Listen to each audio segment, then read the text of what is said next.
Hello, this is Joe from Nerd in Korea. We are continuing our budget interesting commanders. We're looking at the EDHrec top 5 budget expel commanders. These are some interesting ones. I've had one of these sit in binder for a while now. I should maybe pull the trigger and just make it, but anyway. Also, do you ever get songs randomly stuck in, everyone gets songs stuck in their head, but do you ever start like really thinking about the lyrics? I think it's What's My Age Again by Blink-182. The part where it's like, I'm losing and failing, but before that it says, I'm writing the report, I'm losing and failing. Like, you're writing a report about what? They were well into their 20s when they made it, so I don't think it's about being in high school. I think he's saying he's writing a report about their relationship. People don't write reports about failed relationships. Like, doesn't make... I've been overthinking this for like half an hour. I should stop. Your input. Okay, so I have covered over 20 different themes so far. Again, this is the Expel theme. Which would you like to see? I don't know what people actually want to see. I keep trying to think of things, or think of what people would like, and I think I've covered a lot of good ones already, but it's getting harder and harder. The list is massive, so finding like what's actually good is a little tricky. I might have already done your suggestion, and if you have a suggestion and I've already done it, I can just like post the link or something. So no harm, no foul. Speaking of foul, terrible pun. Please hit like and subscribe. It helps so much, and if you don't hit like and subscribe, a goose will bite you. Yeah, the geese, they're everywhere. You don't see them, but they are. There's one right behind you right now. Okay, maybe not.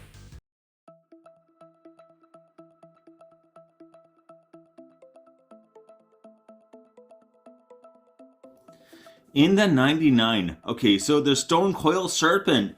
This has been in one of my decks for ages. I've never actually drawn it in a game. It's one of those cards. So for X, it is a 0/0. It gets X +1/+1s based on how many you sink into it, which is really useful. Not only in X decks, but in any deck where you can make a bunch of mana, basically.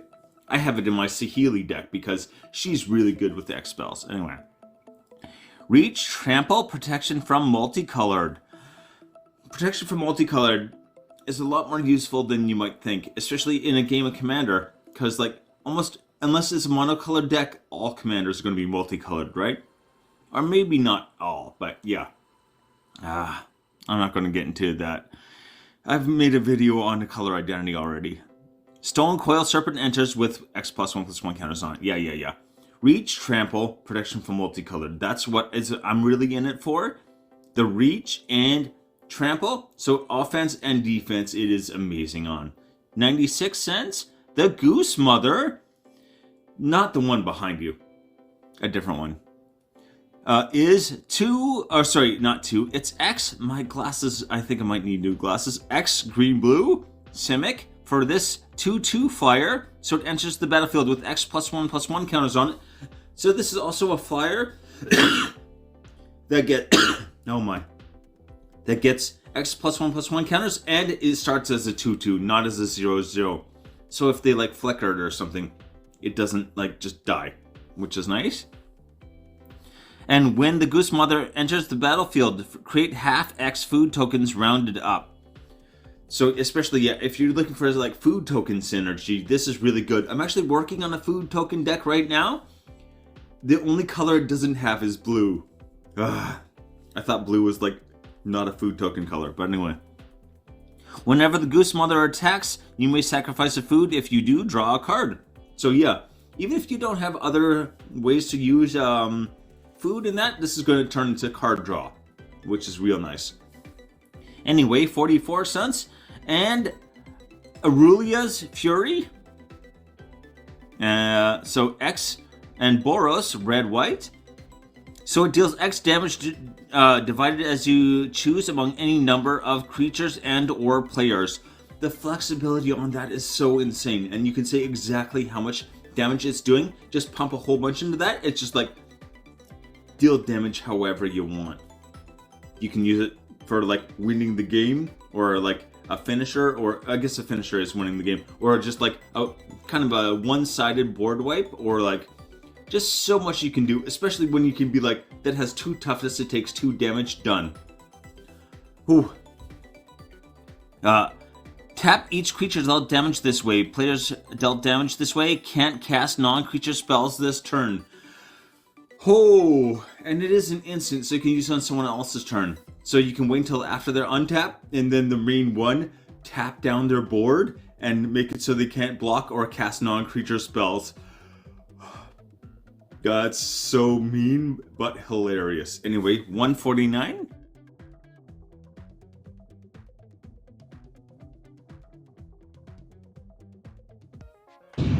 Number 5. Alright, we've got Roshin, Roaring Prophet. 2 red green for this 4/4.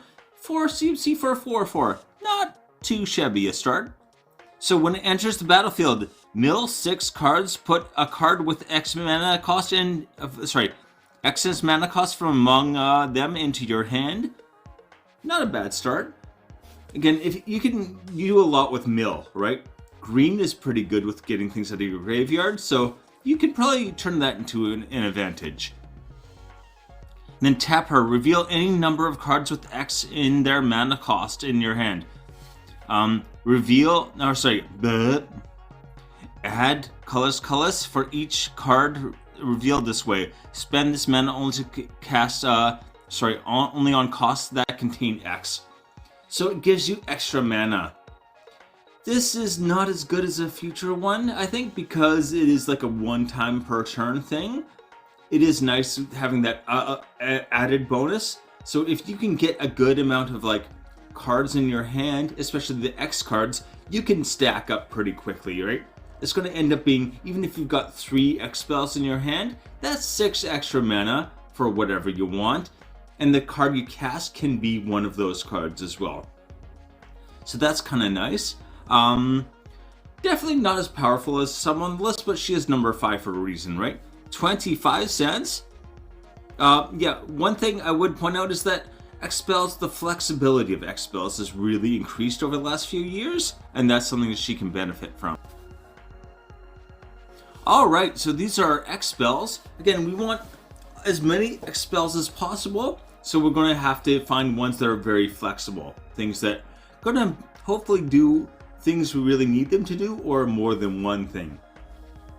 So one thing we're going to need is creatures to block and stuff, right? So we got Goblin Negotiations. This is X red. It deals X damage to a target creature. Usually, I don't like that on an X spell because the excess damage just disappears, right? So if they have 2 toughness and you do 5 damage, 3 damage is wasted. It doesn't matter. But with this, that 3 extra damage is going to turn into goblins. All right, you get a 1/1 goblin for every extra damage, or excess damage, I should say. Very to like start filling up your board, especially if you're getting like a good amount of those X spells done. Anyway, 20 cents. Valgoth's Onslaught. So XX green. Again, when it says XX, it means you have to pay the X twice. So again, to cast it for 1, it's going to be 2 and a green, and for 2 is 4 and a green, and 6 and a green for 3, etc., etc. Anyway, yeah. Manifest Dread X times, then put X +1/+1 counters on each of those creatures. That is so much better than it might sound. So yeah, you're gonna Manifest Dread means you look at the top 2 cards of your library, you choose one of them, put it face down. If it's a creature, you can cast it and just turn it face up anytime you want. First casting cost. Which is amazing because that doesn't enter the stack. Just flipping card over does not enter the stack. So it can't be countered. It's a way to get around all kinds of like shenanigans. Also, if people are attacking into you, you've got this thing where it's like a question mark blocker. Where they're, do I want to attack? Because they could have literally anything. All of a sudden, just cast this. It's like, even if they have flyers and stuff like that, you might have a creature with flying, face down. You flip it face up and then you can block with it. Also, flipping face up just changes the status of the card. It's not like a flicker effect or something.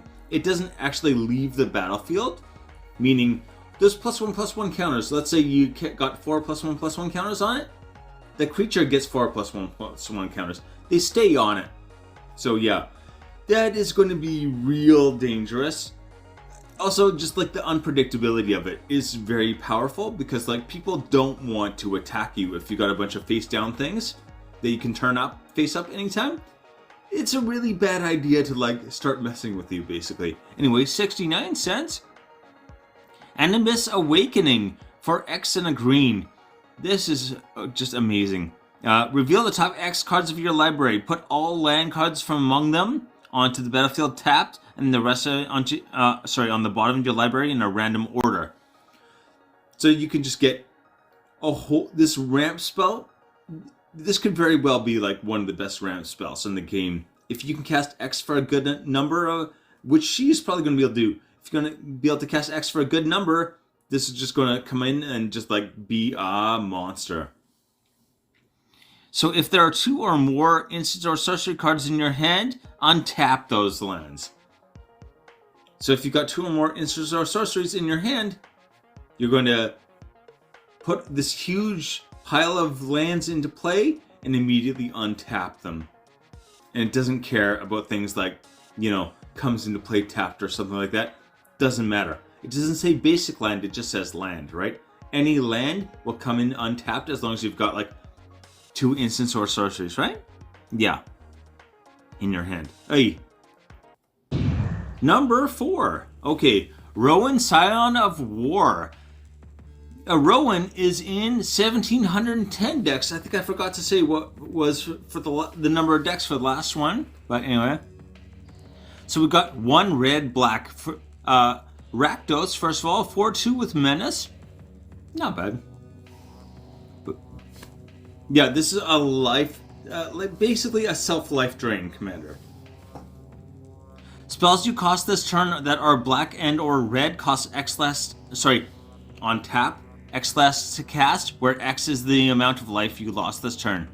Activate only as a sorcery. The first time I read that, I don't know if other people do that. You'll read a card and you'll like add limitations on it in your head that make it not good, and then you read it again and go, oh, it doesn't say that. Oh, okay.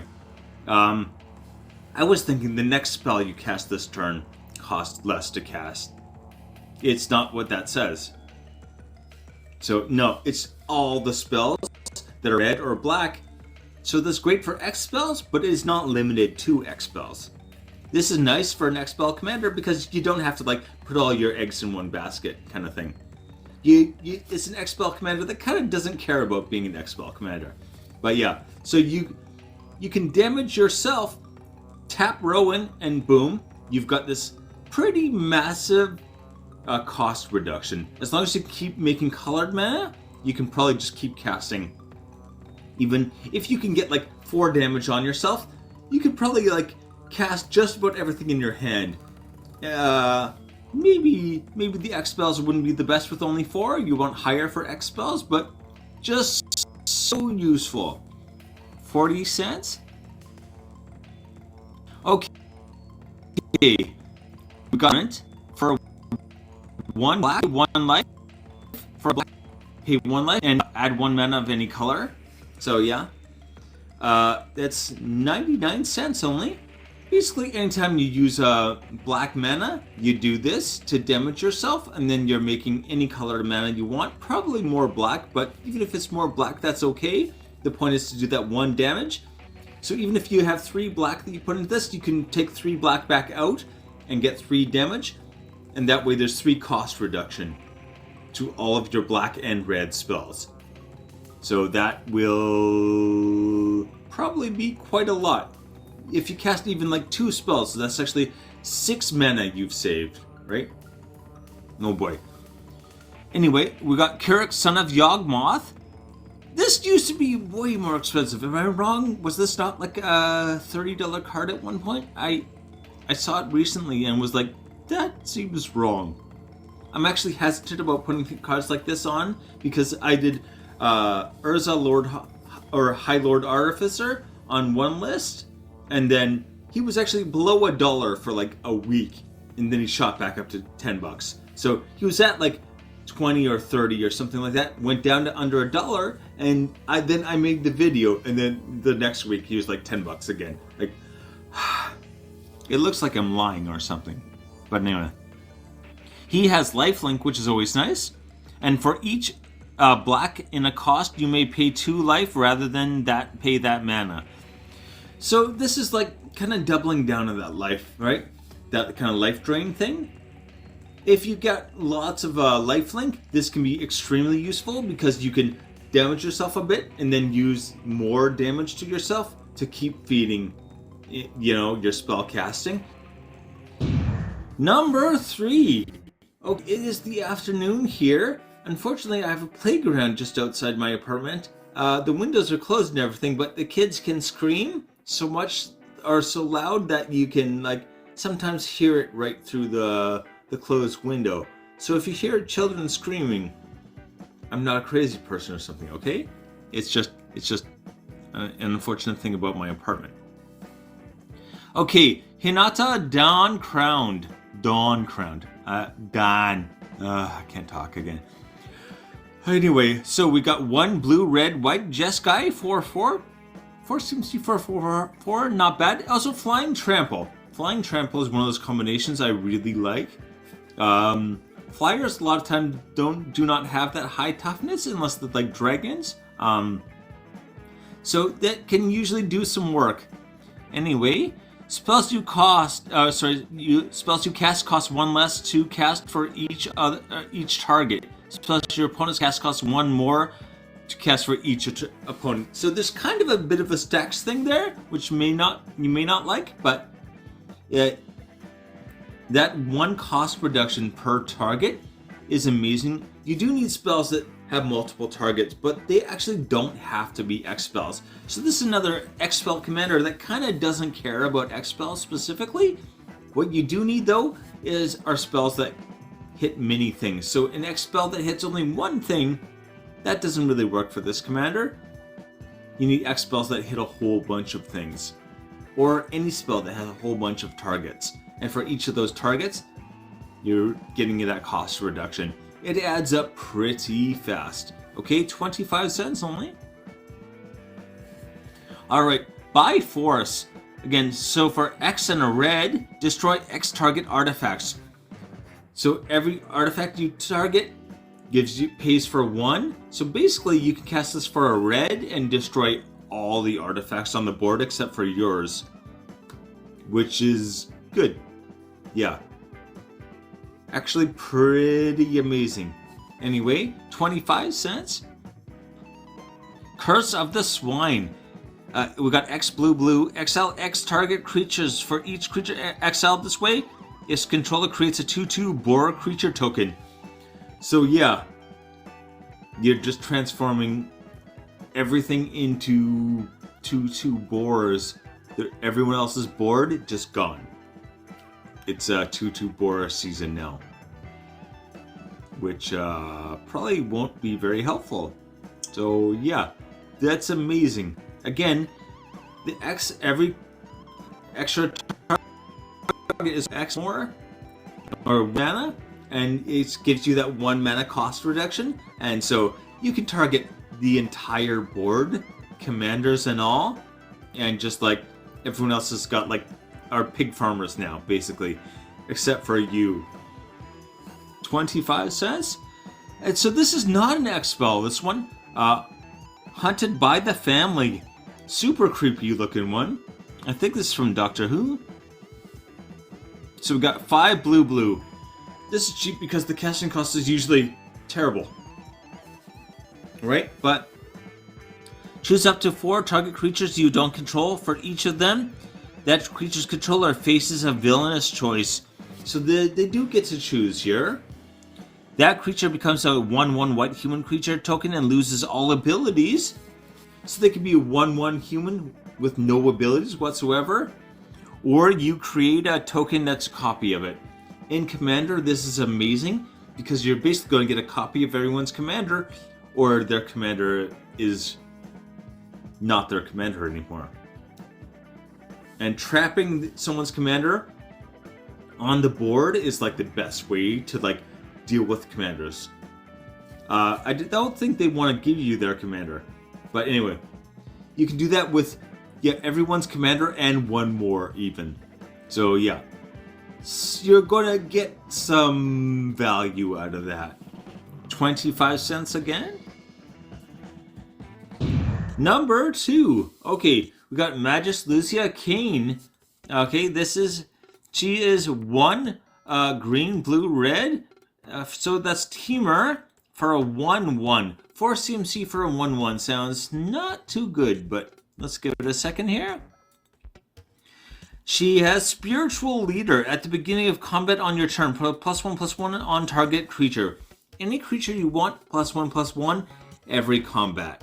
You don't have to attack. You don't have to really do anything. You don't have to tap her. She's just going to like put +1/+1 wherever you want it. Every single time you get a combat step. It's not a bad little thing to have. Oh, my camera is tilted down for some reason. Anyway, here's where the expel part comes in. Psychic Simulacrum. Psychic Stimulus. I need new glasses. You can tap her. Add Colorless. When you next cast a spell with X in the mana cost or activate an ability with X in its mana cost on this turn, copy that spell or ability. You may choose new targets for the copy.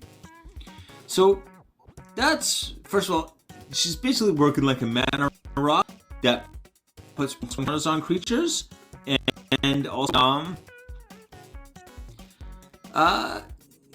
make mana for your X spells, and your X spells are going to get copied, which sounds okay. It sounds good, like you're getting double value, sure. It's actually really incredible because copy and cast are separate, right? You cast a spell, they can counter that, that's sure, but the cast trigger comes first, right? And then it goes to, resolve, and that's when it can be countered. This is separate.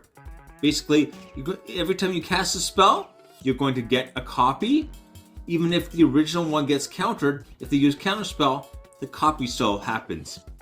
So it's not only potentially doubling your value, it's guaranteeing your value.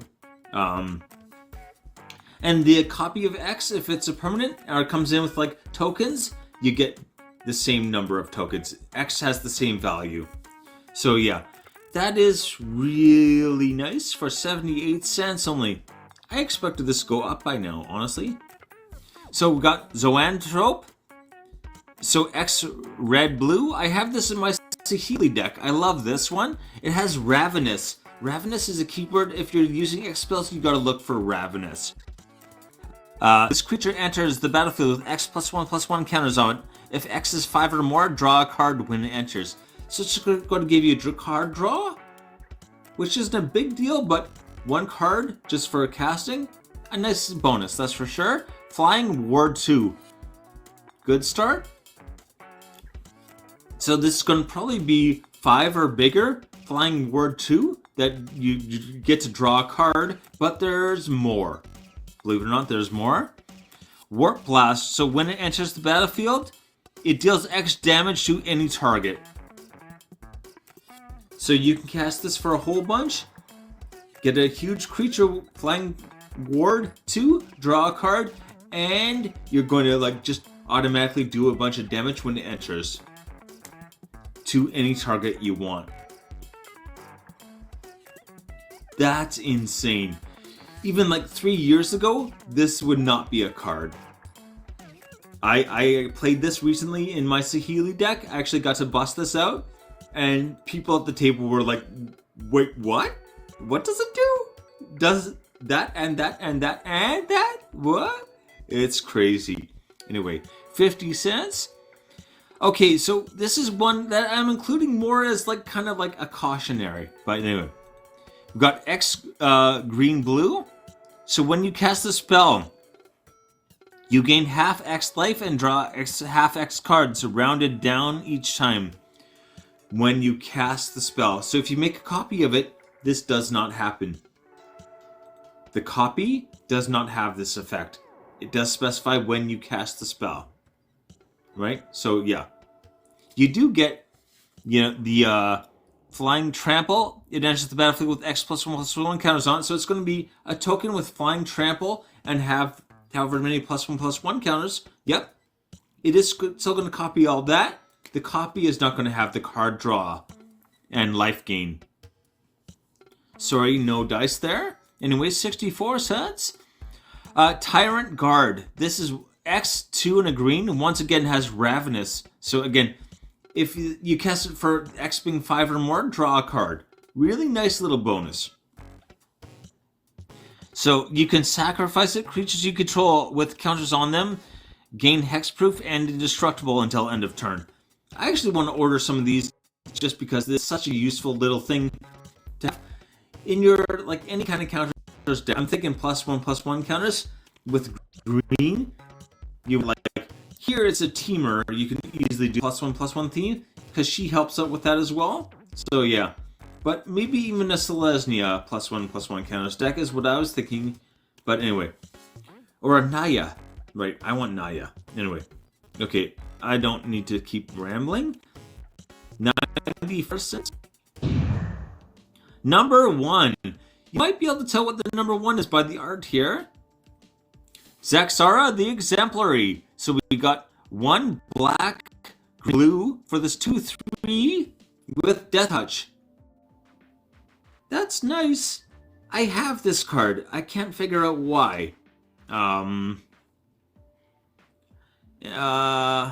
It came in a precon. I don't remember ever getting a Sultai precon though. I thought I had it in Jeskai, which is definitely wrong. Which precon did this come in then? Okay, you know what? I'm gonna stop rambling. I always say that. So 10,724 decks.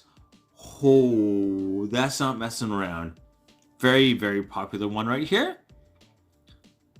Again, she can tap, add 2 mana of any one color. A mana dork that can tap for any color, 2 of any color. Good start. Whenever you cast a spell with X in its mana cost, create a 0/0 green Hydra creature token, and then put X +1/+1 counters on it. So all of your X spells are going to make these Hydras over and over and over.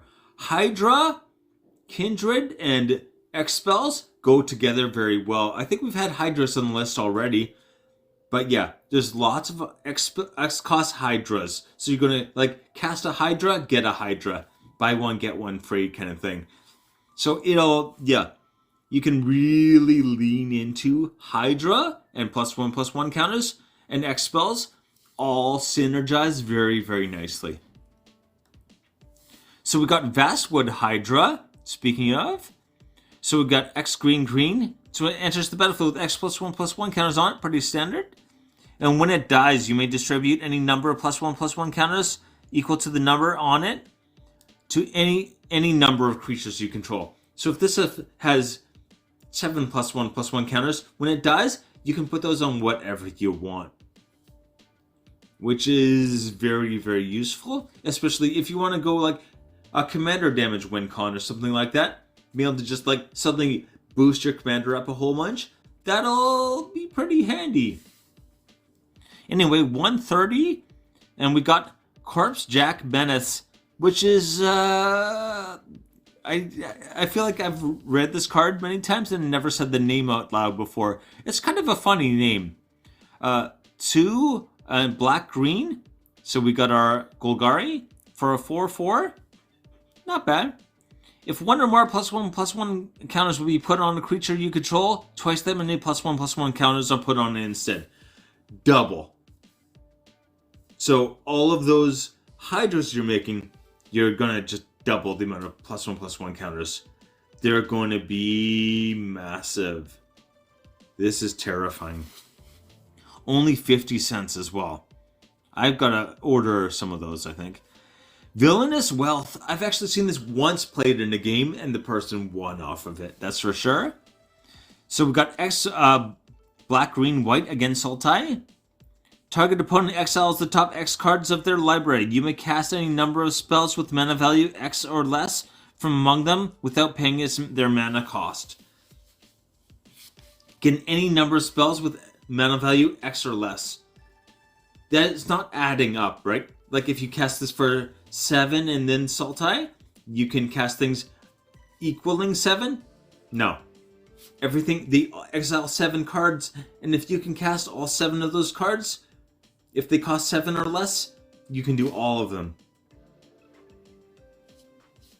So, just like the ultimate stealing card. Anyway, 25 cents.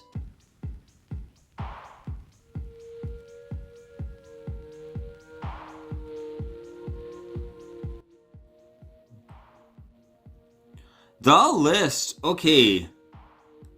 Here we go. Roshin, Roaring Prophet, is 25 cents. Rowan, Scion of War, is 40 cents. I kind of want to build that one. Hinata, Dawn Crowned, is 25 cents.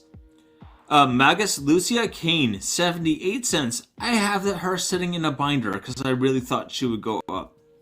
Zexara, the Exemplary, 75 cents. Why do I have that card? I still can't figure it out. Anyway, take it easy.